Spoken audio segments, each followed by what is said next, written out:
Hey there, mommy loves Gemini. Thank you so much for always being here with me in this channel, babes. So before we start, I will just greet the new subscribers. Hi and hello there, everyone. Ako po si Yan. Welcome. At sana mag-stick kayo here together with may pabalik-balik na mga viewers and subscribers since day one. Thank you so much, mga babes. At kung hindi niyo pa po subscribe po tayo other channel, the link is down below the description box. So, yeah, let's go ahead and check these messages here for you guys. But before we start, alam niyo naman yung drill. Wala tayo dito yung gender, ba, lalaki, LGBT, cross-watchers. You can click rose if you want. And at the end of the day, you always hold your free will with you na free mo rin gamitan anytime, anywhere. So let's go ahead, Gemini people, and let's see what do we have here for you guys. Archangel Michael, thank you so much. Together with the angels and guides. Can you please show me messages for my Gemini people, please? This is intended for my Gemini people. Cross-watchers ni Gemini, you're also welcome here, mga babes. Pwede niyong i-flip yung roles if you want. And just only take what resonates with you. Messages for Gemini, please.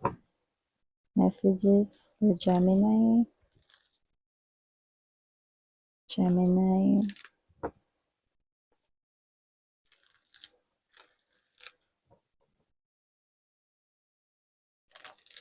Gemini.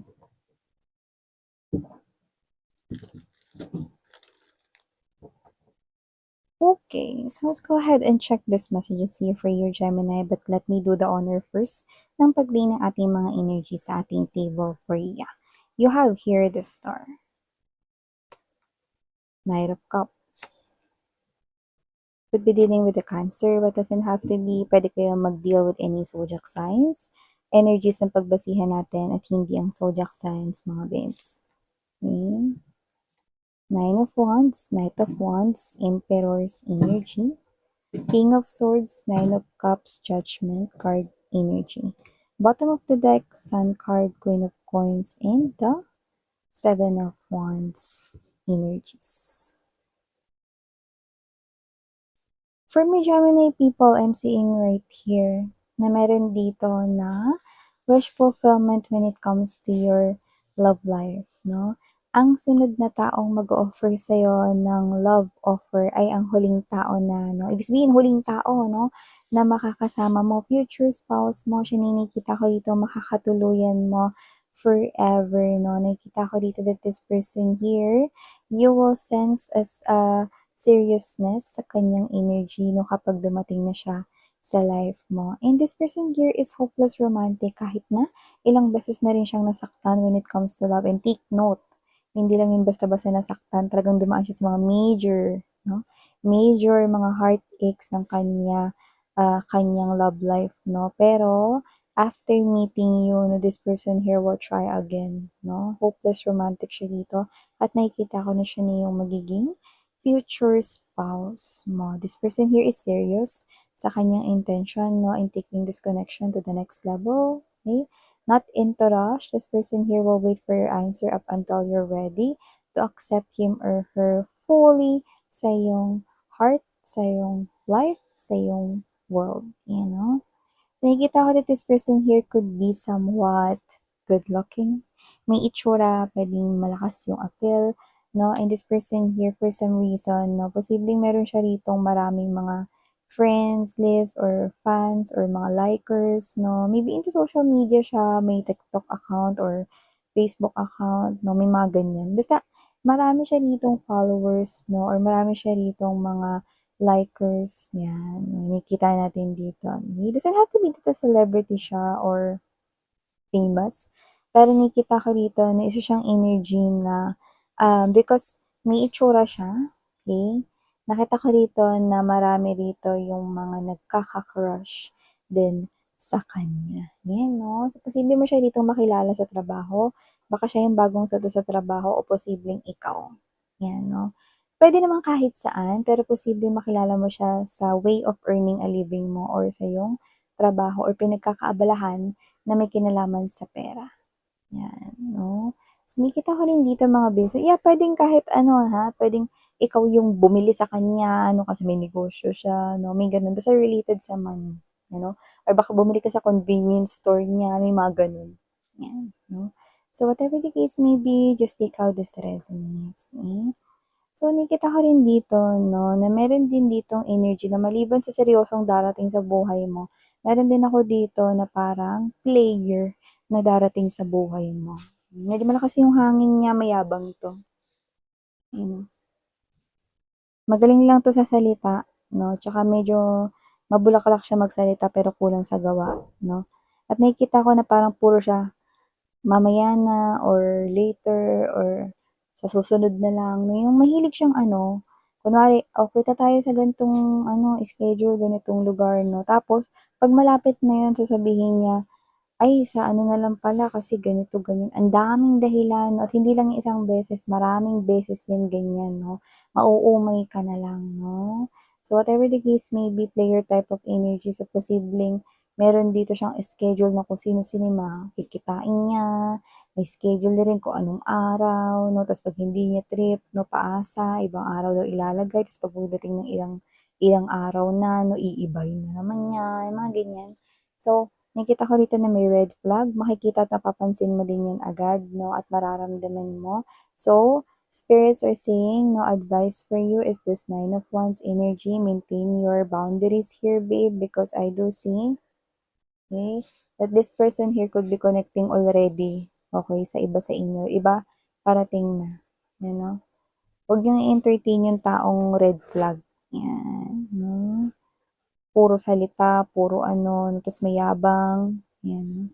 Tsaka nakita ko dito may pagka-materialistic siya 'no, pero karamihan sa mga gamit niya hindi naman siya yung bumili, yung nakita ko rito 'no.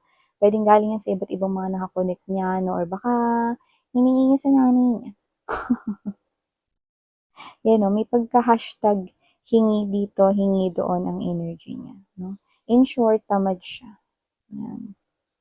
So, maliban diyan, nakatali ako dito ng maganda 'tong mga babes 'no. Queen of Pentacles energy to the Sun. This is an indication right here na magkakaroon na ng positive change sa iyong kaperahan, you know. So, kung paano yan gagawin ni universe 'no, may mga opportunity na darating sa'yo rito 'no, kung saan makikita mo yung paglago ng kaperahan mo. So, baka may dumating na isang worth it na pag-investan mo ng iyong pera 'no. Your money will definitely grow in there at nakikita ko dito na mas maganda dito na i-invest mo yung pera mo 'no, compared with other similar or same na kagaya ng gano'n na investment. 'Yan 'no, kung ano man 'yan, it could be anything. 'Yan 'no, puwedeng sa bangko, puwedeng pag-investan ng negosyo 'no, meron tayong nakikitang ganyan dito 'no. Yung iba may negosyo na kayo dito 'no, nakikita ko dito na mas makaka-attract pa kayo ng potential more buyers, clients or customers 'no. Yung iba naman na posibleng kayo ito 'no, na may magandang business partner 'no, na na papasok 'no, diyan sa'yo ritong negosyo, 'yan 'no, yun ang nakikita natin dito. Kasi with the Sun card, ang pangako po ng Sun card 'no, ay ang pagganda ng iyong kaperahan to the point na hindi ka lang naka-smile kundi talagang alam mo yung energy mo is yung galak na galak ka talaga, 'yan 'no. Ibig sabihin malaki yung magiging pagbabago ng kaperahan mo, okey? Hindi man ito biglaan, pero makikita mo yun unti-unti 'no, it will be illuminated sa'yo, 'yan. So, maliban diyan, Gemini, nakakita rin ako dito na kailangan bawasan na ng iba sa inyo yun, lalo na yung mga addictions is yung pag-inom ng alak 'no, bawasan niyo na yung pag-inom niyan. Kasi iba rito kasi parang iba ginagawang pampatulog yan everyday 'no. So, parang dito hindi ako yung nakikialam dito mga babes 'no. Pero dito sinasabi na kailangan i-maintain niyo na rito yung magandang health 'no, lalo na yung iba na parang, hindi naman sunog baga kayo guys 'no. Pero kailangan parang maging aware na kayo 'no, sa inyong health 'no, especially nga daw doon sa mga malalakas uminom na siguro iba ano, umiinom ng madalas, sabihin natin 4 times a week, ng mga ganyan, mga malalakas uminom 'no. Kailangan magkaroon na daw kayo ng discipline pagdating or pagpunta sa ganyang klase ng bagay 'no. And it is a big decision right here, especially kung kayo ay nagkakaedad na 'no, ayan. At siyempre 'no, magkano kaya ang alak ngayon, okey? Kasi dito parang hindi na lang tamang okasyon kundi parang nagiging parte na ng routine 'no, ng iba sa inyo. Yan o, sinasabi lang naman yun dito, pero nasa inyo pa rin kung gusto ninyong sundin. Mas maganda rin kasi na healthy lifestyle tayo mga babes, 'di ba?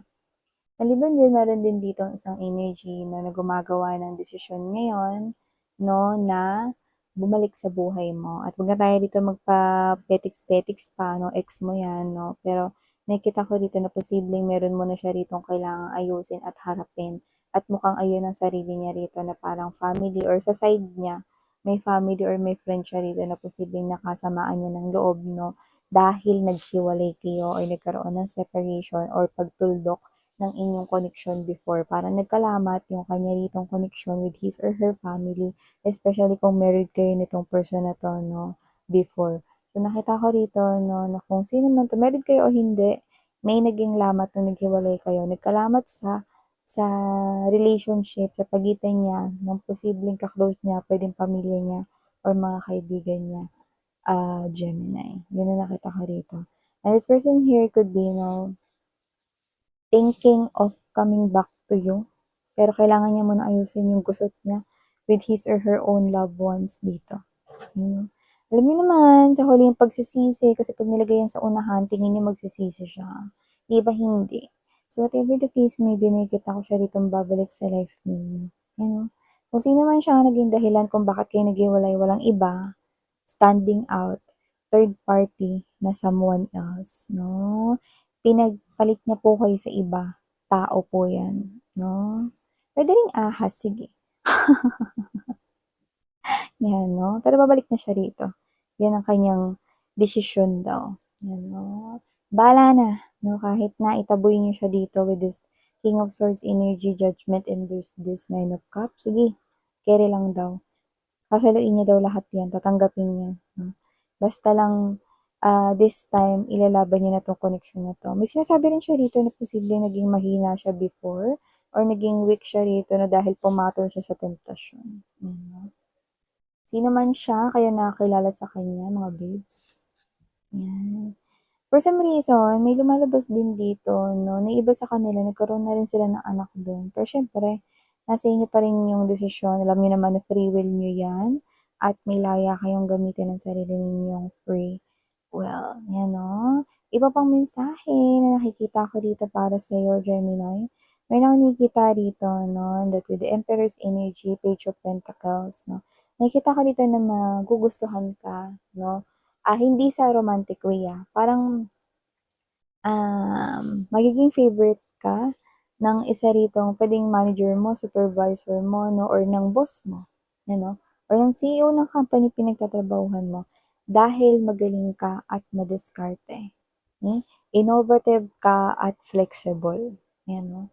Ibig sabihin na meron dito na magugustuhan yung trabaho mo at posibleng alam mo yung kunwari may bisita yung company ninyo na, "Ay ito yung employee sinasabi ko sa'yo."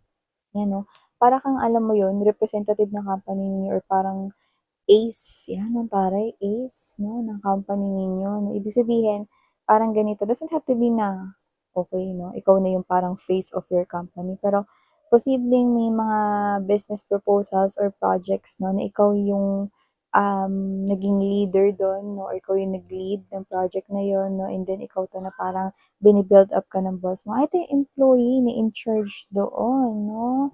Ang ganda ng naging outcome ng ganito, ganyan 'no. So yan nakikita ko rito mga babes 'no. So nakikita ko rito na meron ditong matutuwa sa'yo, either boss mo or mataas yung posisyon niya diyan sa pinagtatrabahuhan mo or might be potential business partner 'no. Maganda yun kasi mas mabi-build up rito yung name mo, plus mas magkakaroon ka ng confidence to do more at mag-excel sa iyong work at maging more flexible 'no. At baka dito aralin mo pa yung iba mo pa rito na parang mga, um, other na task 'no. Kumbaga parang mag-aral ka pa ng another skill, 'yan 'no. 'Yun yung ibig kong sabihin, 'yan 'no. So, maliban diyan nakita rin ako dito mga babes 'no, ng energy na medyo may nalulungkot dito, pero hindi naman naging kayo, 'yun yung nakita ko rito 'no. So, parang may feeling siya sa'yo, pero hindi niya sinasabi or inaamin. At parang yung pinagmumulan nung lungkot niya has something to do na parang meron siya ditong sinasabing parang hindi kasi puwede, 'yan, oh, may gano'n. So, parang meron siya ditong iniisip na nagiging blockage ng connection ninyo kaya hindi niya masabi-sabi or hindi niya mai-scoop ang kanya ritong confession of love for you kasi may nakikita siya ritong harang, 'yan 'no. Kung ano man yung harang na yun 'no, itong person na 'to 'no, siya lang yung nakakaalam niyan, hindi kasi puwede, eh, gano'n 'no. Ta's parang yung datingan kasi nun dito sa reading na 'to, yung sinasabi niya na hindi kasi puwede, parang isa itong bagay na hindi mo matatanggap daw pagdating sa kanya, 'yan 'no. So, parang meron siya ritong something about sa kanyang personal na life, 'yan 'no. So, I do not know really what that is exactly or specifically, but, just take only what resonates because this is general reading 'no. You have your specific situations and this person here, meron din siya. May rason, pero parang sinasabi niya na, kasi hindi mo 'yun matatanggap kaya hindi puwede, 'yan 'no. Kayo ng bahala magbigay ng pakahulugan kung anong ibig niyang sabihin dun. Basta parang sinasabi niya rito na may feeling siya sa'yo, posibleng mahal ka na niya, pero hindi niya 'to sasabihin sa'yo kasi hindi daw puwede, 'yan. Hmm, yung bagay na yun is parang hindi mo daw kasi yun matatanggap, Parang kahit hindi niya pa yung isang guni sa'yo, desisyon siya, inisip niya na agad na hindi mo kasi yun matatanggap, 'yan, gano'n. Siya na yung desisyon sa inyo babes 'no, 'yan. Okay, just take only what resonates with you, guys. So, thank you so much Gemini for your time here babe. Muli ako po sa 'yan. Sarang iyo, love and light. Annyeong.